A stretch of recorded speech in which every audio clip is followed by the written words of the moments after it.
Alright guys, आज हम जानेंगे इंडिया की जीडीपी, इंडिया में गरीबी क्यों है और गवर्नमेंट इसके लिए कुछ क्यों नहीं कर पाती। फर्स्ट, अरे सबसे पहले लाइक कर दीजिए, शेयर कर दीजिए, सब्सक्राइब कर दीजिए, क्योंकि इससे बहुत हौसला मिलता है आगे भी वीडियो बनाने की इंस्पिरेशन मिलती है। मगर मैंने टच किया टच किया। अभी रिसेंटली मैं एक स्टडी कर रहा था, तो मैंने देखा कि इंडिया की जीडीपी जो है, पर कैपिटा इनकम जो है, वो है $2800 पर ईयर, पर व्यक्ति की। अगर इसमें से अंबानी और अडानी को हटा दिया जाए तो करीब $2780 के आसपास निकल के आती है। अगर इसमें से टॉप 1% को हटाएं तो ये रह जाती है $1700। और अगर इसमें से इंडिया की पॉपुलेशन में टॉप 5% की जीडीपी पर कैपिटा इनकम को हटा दिया जाए तो ये रह जाती है रफली अराउंड $1100 के आसपास, जो कि कई अफ्रीकी देशों से भी कम है। तो वही 95% पॉपुलेशन के पास में पैसा ही नहीं है। जाता है ऐसा नहीं, उसमें भी पैसे वाले लोग हैं, पर उनसे गरीब लोग कितने ज्यादा गरीब होंगे वो आप सोच सकते हैं। तो क्या गवर्नमेंट इसके लिए कुछ कर नहीं सकती? हाँ, कर सकती है बिल्कुल। जैसे पुरानी गवर्नमेंट्स ने किया, आईएनजीसी, ओएनजीसी, एनटीपीसी, गेल, सेल, भेल, आईओसीएल, बीपीसीएल, एचपीसीएल, और भी बहुत सारी कंपनियां खोली इंदिरा गांधी के टाइम पे, नेहरू जी के टाइम पे। और चलना चाहिए, मतलब गवर्नमेंट कंपनीज खुलेंगी तो ज्यादा फंडिंग आएगी। बट गवर्नमेंट क्या कर रही है अभी? अडानी को दे दिए 1000 एकड़ जमीन, जस्ट फॉर ₹1 पर ईयर के हिसाब से। क्या गवर्नमेंट वहां नहीं खोल सकती थी अपनी कोई फैक्ट्री? है गवर्नमेंट अपनी कंपनी स्टैब्लिश नहीं कर सकती? अब वो विलिंगनेस नहीं रही है। अब विलिंगनेस नहीं रही है। अब ये है कि सब चीज प्राइवेट में दे दो। प्राइवेट में देने का मतलब क्या है? अभी मैं देख रहा था कुछ डिबेट्स में आया कि बंतारा को जो है क्लीन चिट मिल गई है, तो लोग सेलिब्रेट कर रहे हैं कि बंतारा को क्लीन चिट मिल गई है, मुकेश अंबानी निर्दोष है और बहुत अच्छा आदमी है और बहुत अच्छे काम करेगा देश में, ऐसा है। पर उसने जंगल खोला क्यों? 3000 एकड़ जमीन उसको लगभग फ्री में मिली है, उसको उसने जंगल खोल दिया। जंगली हाथी, भैंसे, घोड़े सब रख लिए उसने, और प्रतिबंधित प्रजातियां भी रख ली जिनको नॉर्मल आदमी नहीं रख सकता है। भाई पैसे वाला आदमी है, कुछ भी रख सकता है, हमको और आपको भी रख सकता है। हमारी गोदी मीडिया को तो रखा ही हुआ है उसने। खैर, जंगल खोला गया है इसलिए क्योंकि वहां पे है जामनगर, जामनगर में है उनकी रिफाइनरी, बहुत बड़ी, इंडिया की सबसे बड़ी रिफाइनरी। तो उस रिफाइनरी में अगर आपको कार्बन उत्सर्जन करना है तो वहां के लिए आपको कार्बन क्रेडिट्स लेने पड़ेंगे और उसके लिए जंगल लगाना पड़ेगा। तो जब फ्री में जंगल मिल रहा है तो फिर कोई पैसा खर्च करके जंगल क्यों लगाए? तो वो जंगल उनको फ्री में मिल गया, उनको कार्बन क्रेडिट्स मिल गए।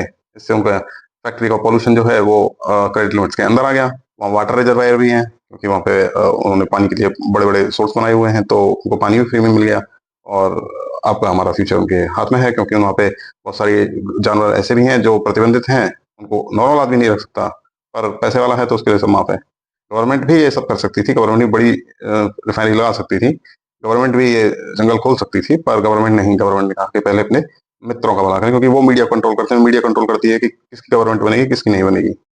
मीडिया तो आजकल भाई साहब, मीडिया जो बात करने की बात है उस पर बात नहीं करती है। अभी अडानी को 1000 एकड़ जमीन ₹1 पर ईयर के हिसाब से 33 साल के लिए दे दी है। वो जो काम कर रहा है, क्या वो गवर्नमेंट नहीं कर सकती थी? नहीं, वो प्राइवेट से ही करवाना है और अपने मित्रों से ही करवाना चाहते हैं, तो इसलिए उनको दिया है, क्योंकि चुनाव में फंडिंग होती है और मीडिया भी वही लोग कंट्रोल करते हैं, तो मीडिया भी उनका प्रचार करती है, इसलिए। और आपकी और हमारी गाड़ियों में तो पहले ही गन्ना डाल दिया गया है, एथनॉल ब्लेंड करके। 20% एथनॉल ब्लेंडिंग हो रही है, उसके बाद भी पेट्रोल की कीमतों में कोई कमी नहीं होने वाली। कीमतें इतनी ही रहेंगी। सरकार कह रही है हमने जीडीपी बहुत बढ़ा दी। जीडीपी कैसे बढ़ गई? जीडीपी इसलिए बढ़ गई क्योंकि जीएसटी आपने अंधाधुंध लगाया जनता के ऊपर, जनता की जेबें काटी, पेट्रोल के दाम दुगने हो गए, दुगने हो गए, कई स्टेटों में दुगने से भी ज्यादा हो गए। और तुम देखना, कभी भी हिंदू मुस्लिम के नाम पे बस ये गरीब आदमी जो है, जो $1100 वाले हैं, जो मैंने बताया शुरू में, उनके बच्चे ही लड़ेंगे। कभी जो नेताओं के बच्चे हैं वो सब विदेशों में पढ़ेंगे, चाहे अनुराग ठाकुर का बच्चा हो, चाहे कांग्रेस की सोनिया गांधी का बच्चा हो, चाहे कितने बड़े पॉलिटिशियन हो, सारे पॉलिटिशियंस के बच्चे बाहर पढ़ते हैं। लेदर अंकल हैं जो अपने जयशंकर जी, उनके बच्चे भी बाहर पढ़ते हैं विदेशों में। निर्मला ताई के, चाहे कितने भी लोग हैं, सबके बच्चे बाहर पढ़ते हैं। आपके हमारे बच्चे ही नहीं पढ़ेंगे बाहर, उनको ही उनके ही माइंड में घुसाया जाएगा ये हिंदू है, ये मुस्लिम है, ये है, ये है, क्योंकि उनको अपनी पॉलिटिक्स चलानी है। सारी गवर्नमेंट्स आपको एक ही तरह से ट्रीट करती हैं सबको। सड़कें टूटी हैं, इस समय सबको मालूम है सड़कों की हालत क्या है, रोड इंफ्रास्ट्रक्चर कितना गंदा हो गया है। पेट्रोल उतना ही है। टैक्स, टोल टैक्स की वसूली अंधाधुंध अभी भी चल रही है और बढ़ गई है, बल्कि अब टू व्हीलर से भी टोल टैक्स लिया जाता है। आगरा एक्सप्रेस वे पे मैं जाऊंगा, संडे को दिखाऊंगा आपको।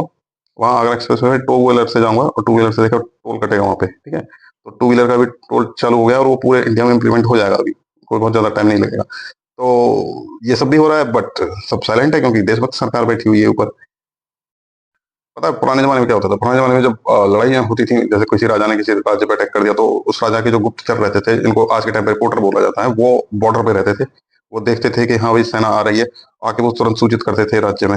राज्य में राजा को सूचित करते, राजा मुनादी पिटवा देता था ढोलक वोलक लेके कि भाई यहाँ सब लोग समझ जाओ कि यहाँ अटैक होने वाला है तो पीछे वाले गेट से निकलना है या उधर से निकलना है, या अपने खाने को जहरीला बना देना है ताकि वहाँ के सैनिक आए तो खा के मर जाएं, या आग लगा देनी है, या बच्चों को लेके इधर लेके जाना है।